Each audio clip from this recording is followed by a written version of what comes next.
मिला टाइम्स में खुश आमदीद। तूफ़ान अल-अक़सा ऑपरेशन को आज 450 दिन पूरे हो गए हैं और गज़ा पट्टी से जो खबर आ रही है बेहद तशवीशनाक है। और इस वक्त की सबसे बड़ी खबर यह है कि गज़ा पट्टी में 7 बच्चों की ठंड लगने से मौत हो गई है। ठंड का मौसम है, गज़ा पट्टी में लोगों के पास रहने के लिए घर नहीं है, वो टेंटों में रह रहे हैं, उनके पास ब्लैंकेट और कंबल भी नहीं है। ज़िंदगी की जो बुनियादी ज़रूरत है वो उनको इस वक्त मुहैया नहीं है। और इजराइल के हमले में उनके लोगों की मौत तो हो ही रही है, रोज़ाना एयर स्ट्राइक जारी है, लेकिन साथ साथ ठंड की वजह से, भूख की वजह से भी मौत हो रही है। और पिछले 24 घंटा में 7 बच्चों की ठंड लगने से मौत हो चुकी है। उसके अलावा रेजिस्टेंट फोर्सेस की तरफ से भी लगातार मुकाबला जारी है। और इजराइल का एक सीनियर ऑफिसर जिसका नाम है सर्जेंट युवाल शोहाम, उसकी हलाकत हुई है। दरअसल एक इलाका पर इजरायली आर्मी ने हमला करने की कोशिश की, वहाँ पर तसादुम हुआ हमास के लड़ाकों से। हमास के लड़ाकों ने रोका इजरायली सेना को और उस मौका पर इजराइल के सीनियर ऑफिसर की हलाकत हुई। इसके अलावा और भी कई जगहों पर इजराइल के सीनियर ऑफिसर की हलाकत हुई है। इस्लामी जिहाद जो फ़लस्तीन का ग्रुप है उसका अस्करी विंग है अल कुदस ब्रिगेड, उसने रॉकेट फायर किया है तिल अबीब पर, यरूशलेम और इजराइल के दूसरे इलाकों पर, और रॉकेट की बाज़ाब्ता आवाज़ सुनी गई है। रॉकेट की वजह से इजराइल में सायरन बजने की आवाज़ सुनी गई, लोगों को छुपने पर मजबूर किया गया। इधर अल-क़स्साम ब्रिगेड के लड़ाकों ने भी कई जगह जगह इजरायली आर्मी का मुकाबला किया है, उनको पीछे हटने पर मजबूर किया है। और जो अल-क़स्साम ब्रिगेड की तरफ से अपडेट सामने आई है, कुछ वीडियोज़ जारी की गई है जिसमें दिखाया गया कि गज़ा शहर में इंटेलिजेंस जो हेड है इजरायली आर्मी का, तो वो एक काफ़िले के साथ कहीं जा रहा था, उस पर हमास के लड़ाकों ने हमला किया और माटर गोलों से हमला किया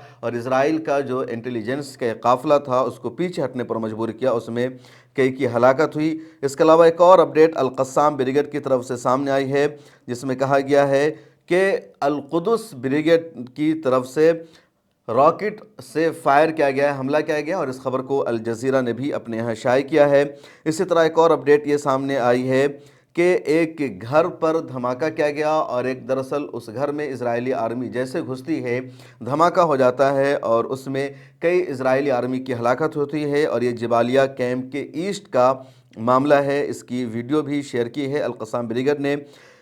इसी तरह अल-क़स्साम ब्रिगेड ने यह कहा कि पहले से धांधली ज़्यादा एक मकान था और उस मकान में धमाका होता है और उस धमाका के दौरान इजरायली आर्मी के कई अरकान की उसमें हलाकत होती है, कुछ लोग उसमें ज़ख्मी भी होते हैं। इसी तरह एक और अपडेट ये सामने आई है अल कुदस ब्रिगेड की तरफ से कि बैत हनून के वेस्ट में 80 का स्ट्रीट में इजरायली आर्मी घुसने की कोशिश कर रही थी, वहीं पर धमाका होता है और इजरायली आर्मी को पीछे हटना पड़ता है। इधर अल-क़स्साम की तरफ से एक और स्टेटमेंट जारी किया गया और उस स्टेटमेंट का जो तर्जमा है वो मैं आपको बता रहा हूँ कि इजरायली कब्ज़े ने गज़ा की पट्टी में ख़ानदानों के ख़िलाफ़ 3 कत्ल-ए-आम किए, जिसके नतीजे में गुज़िश्ता 24 घंटों के दौरान 30 लोग शहीद हो गए और 99 ज़ख्मी हुए हैं। अभी बहुत से मुतासरीन मलबे के नीचे और सड़कों पर है और एम्बुलेंस और सिविल डिफेंस का अमला उन तक नहीं पहुंच सका है।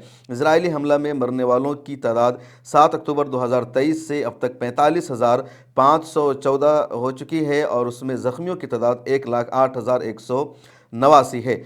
हम गज़ा के ख़िलाफ़ जंग से ताल्लुक़ रखने वाले शहदा और लापता अफराद के अहल खाना से मुतालबा करते हैं कि वो एक लिंक दिया गया है उसके ज़रिए अपना डेटा मुकम्मल करें ताकि तमाम डेटा को वज़ारत सेहत के रिकॉर्ड के ज़रिए मुकम्मल किया जाए। तो गज़ा पट्टी पर इसराइल के हमला को 450 दिन आज पूरे हो गए हैं।